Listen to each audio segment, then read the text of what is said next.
Good morning friends. ഇന്നത്തെ ചെമ്പനീർ പൂവിൻ്റെ കഥ കേൾക്കണ്ടേ? ഇന്നത്തെ ചെമ്പനീർ പൂവിൽ ശ്രുതി അമ്മയാണെന്നുള്ള സത്യം ആദ്യം തിരിച്ചറിയുന്ന ദിവസമാണ് കേട്ടോ ഒന്ന്. അതായത് ആദ്യം ചോദിക്കുന്നുണ്ട്, ആൻറ്റി എൻ്റെ അമ്മയാണല്ലേ എന്ന് ആദ്യം ശ്രുതിയുടെ മുഖത്തൊക്കെ ചോദിക്കുന്ന എപ്പിസോഡാണ് ഇന്ന്.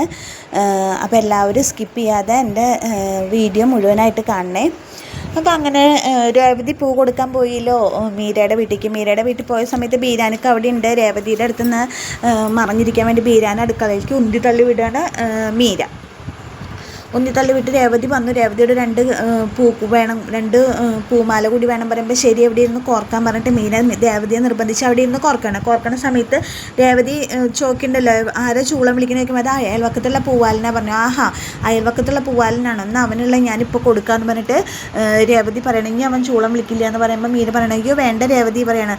എന്നാൽ ശരി പറഞ്ഞിട്ട് പൂമാല കോർക്കുമ്പോൾ മീരേനെ അടുത്ത് പിടിച്ചിരുത്തിയിട്ട് ചോദിക്കുകയാണ്, എനിക്ക് പൂമാല കോർക്കുമ്പോഴേ അടുത്ത് ആരെങ്കിലും ഇരിക്കണം, അതുകൊണ്ടാണ് കേട്ടോ എന്നൊക്കെ പറഞ്ഞിട്ട് മീരോട് വർത്താനം പറഞ്ഞിട്ട് രേവതി ചോദിക്കണം, നീ ശ്രുതി നമ്മൾ എങ്ങനെ പരിചയം, ചെറുപ്പത്തിലുള്ള പരിചയം. അപ്പോൾ അതെങ്ങനെയാണ്, നീ മലേഷ്യയിലായിരുന്നോ? ശ്രുതി ചെറുപ്പം തൊട്ടേ മലേഷ്യയിലാണല്ലോ ഉണ്ടായിരുന്നതെന്നൊക്കെ പറയണം.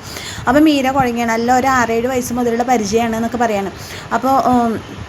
അപ്പോൾ രേവതി പറയണ, അപ്പോൾ നിങ്ങളുടെ ചെറുപ്പത്തിലത്തെ ഫോട്ടോസൊക്കെ ഉണ്ടാവില്ല, അതൊക്കെ എനിക്കൊന്ന് കാണിച്ചു തരുമോ ചോദിക്കണം. അപ്പോൾ മീര, അയ്യോ അതൊന്നും ഇല്ല രേവതി, അതൊക്കെ ഇപ്പോഴത്തെ ഫോണിലൊന്നും അതൊന്നും ഇല്ല എന്നൊക്കെ പറയണം. അല്ല എല്ലാവരും ഇപ്പോൾ അതൊക്കെ സൂക്ഷിച്ച് വെക്കുന്നതല്ലേ ട്രെൻഡ്, അതുകൊണ്ട് ചോദിച്ചതാന്നൊക്കെ പറയുമ്പോൾ വീരാനൊക്കെ അടുക്കളയിൽ ഇരിക്കുന്നുണ്ട്. അടുക്കളയിൽ നിന്ന് വീരാനൊക്കെ വിശന്നിട്ട് വയ്യ. അപ്പോൾ വീരാനൊക്കെ വിശന്നിട്ട് എന്താ ചെയ്യുക, എങ്ങനെ ഒന്ന് പുറത്ത് എടുക്കാമെന്ന് ആലോചിക്കുന്ന സമയത്താണ് മുട്ട ഇരിക്കുന്നതാണ്.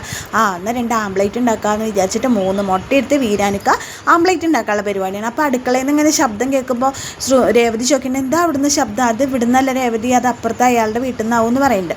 അത് കഴിഞ്ഞിട്ട് വീരാനിക്ക മുട്ട എടുത്തിട്ട് ആംപ്ലേറ്റ് ഉണ്ടാക്കുമ്പോൾ മണം വരുമ്പോൾ രേവതി പറയുന്നുണ്ട്, മീര നല്ല ആംപ്ലേറ്റ് ഉണ്ടാക്കുന്ന മണം വരുന്നുണ്ടല്ലോ ഇവിടെ നിന്ന് തന്നെ പറയുമ്പോൾ മീര പറയുന്നുണ്ട്, അല്ല അത് അപ്പുറത്തെ വീട്ടിൽ നിന്നാണ് പറയുന്നുണ്ട് കേട്ടോ.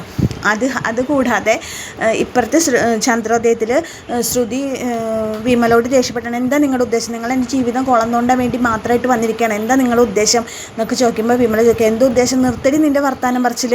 അപ്പോൾ പറയണം, നിങ്ങൾ എന്നെ ജീവിക്കാൻ സമ്മതിക്കില്ല, നിങ്ങൾക്ക് എന്നോട് സ്നേഹമില്ല, എൻ്റെ ജീവിതം കൊളാക്കാൻ വേണ്ടിയിട്ടാണ് നിങ്ങൾ വന്നേക്കണം എന്നൊക്കെ ചോദിച്ചിട്ട് ശ്രുതി ഭയങ്കരമായിട്ട് വിമലോട് ദേഷ്യപ്പെടും. വിമല, നിർത്തടി നിൻ്റെ സ്വഭാവം, നിൻ്റെ വർത്താനം, നീ സ്വാർത്ഥിയാണ്, നീ നിൻ്റെ കാര്യം മാത്രമേ ചിന്തിക്കുന്നുള്ളൂ, നീ നൊന്ത് പ്രസവിച്ച നിൻ്റെ മോനെ പറ്റി ചിന്തിക്കണില്ല, അങ്ങനെയാണെന്നൊക്കെ വേണ്ടി വിമല കുറേ ശ്രുതിനെ കുറ്റം പറയുമ്പോൾ ശ്രുതി പറയാം, എൻ്റെ അവസ്ഥ എന്താ അമ്മ മനസ്സിലാക്കാത്ത, അവൻ എൻ്റെ മോനല്ലേ, ഞാൻ പ്രസവിച്ചുണ്ടാക്കിയ മോനല്ലേ, അവനോട് എനിക്ക് സ്നേഹമില്ലാണ്ടിരിക്കുമോ, ഞാൻ നൊന്ത് പ്രസവിച്ച എൻ്റെ മകനല്ലേ ആദ്യം, അവനെ ഞാൻ എൻ്റെ കൂടെ കൂട്ടാതിരിക്കുക. അപ്പോൾ വിമല പറയണം, ഇന്നേക്കും എൻ്റെ കാലം കഴിഞ്ഞ് കഴിഞ്ഞാൽ എൻ്റെ മോനെ നീ വല്ല അനാഥാലയത്തിലും കൊണ്ടുപോയി എനിക്ക് 100% ഉറപ്പാടി എന്നൊക്കെ പറഞ്ഞിട്ട് വിമല കുറേ ശ്രുതിയോട് തല്ലുകൂടുമ്പോൾ ശ്രുതിയുടെ വായന രഹസ്യം പുറത്തു വരികയാണ്.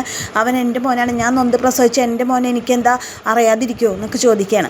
അങ്ങനെ ചോദിക്കുന്ന സമയത്ത് ഇവരിങ്ങനെ ഇതിനെ പറ്റിയിട്ട് പറഞ്ഞുകൊണ്ടിരിക്കുന്ന സമയത്ത് വിമല പറയുന്നുണ്ട്, നീ ശ്രുതിയോട് പറയല്ല, സത്യങ്ങൾ നീ ശ്രുതിയോട് തുറന്ന് പറയും, ഞാൻ എത്രയായി പറഞ്ഞു, കല്യാണം കഴിഞ്ഞ് 1 വർഷം ആവാറായില്ലേ, ഇനിയെങ്കിലും നീ ശ്രുതിയോട് സത്യങ്ങളെല്ലാം തുറന്ന് പറയുമെന്ന് പറയുമ്പോൾ ശ്രുതി പറയുന്നുണ്ട്, ഞങ്ങളുടെ ജീവിതം ഒന്ന് പച്ച പിടിച്ച് വരണേ ഉള്ളൂ, ഈ സമയത്ത് ഞാൻ പറഞ്ഞാൽ ശരിയാവില്ല, എനിക്ക് കുറച്ചുകൂടി സാവകാശം തരണം, നോക്കട്ടെ, ഇങ്ങനെ ഒക്കെ സിറ്റുവേഷനൊക്കെ ശരിയാകുമ്പോൾ ഞാൻ തന്നെ പറഞ്ഞോളാം എന്നൊക്കെ പറയുന്നുണ്ട് ശ്രുതി.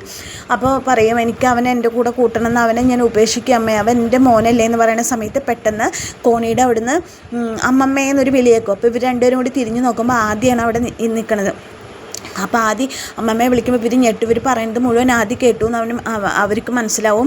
അപ്പോൾ വിമല ഓടി വന്നിട്ട് ചോദിക്കുക, എന്തിനാ മോനെ ഇറങ്ങി വന്നത്, എന്തെങ്കിലും ആവശ്യം ഉണ്ടെങ്കിൽ അമ്മമ്മേനെ വിളിച്ചാൽ മതി എന്നല്ലേ, അത്ര വേഗം ഉറക്കം കഴിഞ്ഞ് കഴിഞ്ഞിട്ട് അമ്മമ്മ അങ്ങോട്ട് റൂമിലേക്ക് വരികയായിരുന്നല്ലോ എന്നൊക്കെ പറയുമ്പോൾ ആദ്യം ചോദിക്കും, ആൻറ്റി അമ്മമ്മോട് പറയും, ഒന്നുമില്ല അമ്മമ്മയെ പറഞ്ഞിട്ട് ആദ്യം ചോദിക്കും ആൻറ്റിയോട്, ആൻറ്റി എവിടെയാണ്, ആൻറ്റി ആണല്ലോ എൻ്റെ അമ്മ, എന്തിനാ ആൻറ്റി ഇത്രയും കാലം എൻ്റെ അടുത്ത് നിന്ന് ഇതൊക്കെ മറച്ചു വെച്ച്, ആൻറ്റി ആണല്ലോ എൻ്റെ അമ്മ, ആൻറ്റി എന്താ ഇത്രയും കാലം എന്നോട് പറയാഞ്ഞ് എന്നൊക്കെ ചോദിക്കുമ്പോൾ ശ്രുതി ഒന്നും മിണ്ടില്ല. അപ്പോൾ ശ്രുതിനെ അവൻ, അമ്മേ ആൻറ്റി ആണല്ലോ എൻ്റെ അമ്മ, അമ്മേ ഇങ്ങോട്ട് വാ അമ്മേ എന്നിങ്ങനെ പറഞ്ഞിട്ട് ഇവൻ കണ്ണൊക്കെ കെട്ടിയേക്കാണല്ലോ ആതിര. അപ്പോൾ അവൻ അങ്ങനെ വിളിക്കുമ്പം ആ വിളി കേൾക്കുന്ന നമുക്ക് ഹൃദയം തകരും. ശ്രുതി ഇങ്ങനെ വിങ്ങിപ്പൊട്ടി നിൽക്കുകയാണ്. വീണ്ടും അവൻ അമ്മേ വാ അമ്മേ, ആതിരയുടെ അടുത്തേക്ക് വാ അമ്മേ എന്ന് പറയുമ്പോൾ ശ്രുതി ഓടിപ്പോയി ശ്രുതിയുടെ മകനെ കെട്ടിപ്പിടിച്ച് പൊട്ടിക്കരയാണ്.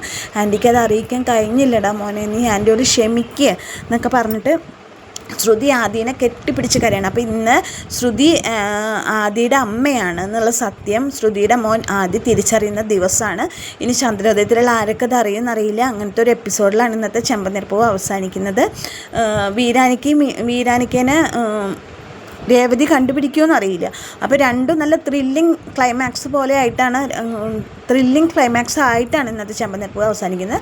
അപ്പോൾ എൻ്റെ കഥ കേട്ട് ഇഷ്ടമായ കൂട്ടുകാരെൻ്റെ ചാനലൊന്ന് ലൈക്ക് ചെയ്യുക, ഷെയർ ചെയ്യുക, സബ്സ്ക്രൈബ് ചെയ്യുക. താങ്ക്